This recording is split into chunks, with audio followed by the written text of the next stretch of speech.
Bonjour et bienvenue dans cette nouvelle vidéo express. Aujourd'hui, je vais vous présenter une canne qui ne quitte plus mes affaires pour les pêches au filaire.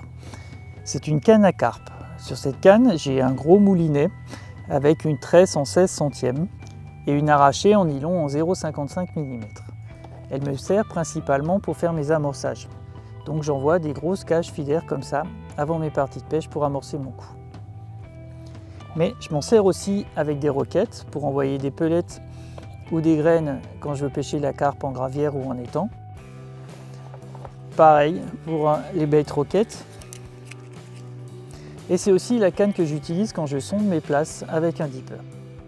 La tresse n'a aucune élasticité, elle me permet d'amorcer avec une grande précision. C'est-à-dire que j'amorce à 20 mètres ou à 50 mètres, même avec un gros filaire comme celui-là rempli d'amorce ou moitié terre, moitié amorce, il ne va pas y avoir d'étirement de la tresse et j'amorcerai avec précision au bon endroit, l'endroit que j'aurais mesuré au préalable entre mes piquets, et je pourrai pêcher sur la même place. Donc là, je vais utiliser un gros filaire qui va me permettre d'éviter de faire des lancers. Je vais faire peut-être que 4 ou 5 lancers, ce qui équivaut à une vingtaine de lancers avec une cage normale. Ainsi, je gagnerai du temps et par-dessus le marché, s'il y a peu de fond, ça me permettra de pêcher après avec des toutes petites cages qui feront très peu de bruit quand je relancerai continuellement pour faire ma partie de pêche.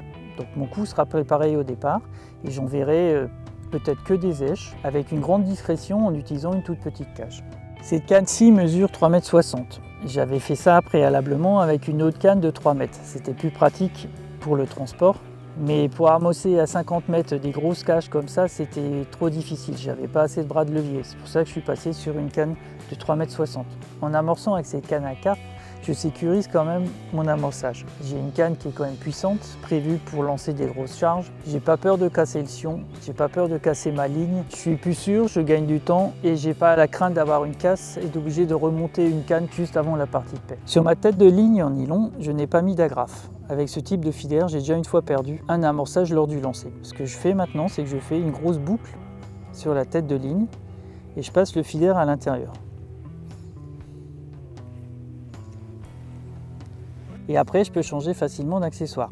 Donc là, je vais utiliser un plomb pour étendre ma tête de ligne et puis pour voir la nature du fond. Donc je passe la boucle dans la grappe du plomb et je passe le plomb dans la boucle. Et voilà, c'est rapide et surtout c'est très sûr. Utiliser le dipper avec ce type de matériel me sécurise complètement. J'ai pas peur de casser ma tête de ligne et de ne pas récupérer ma sonde.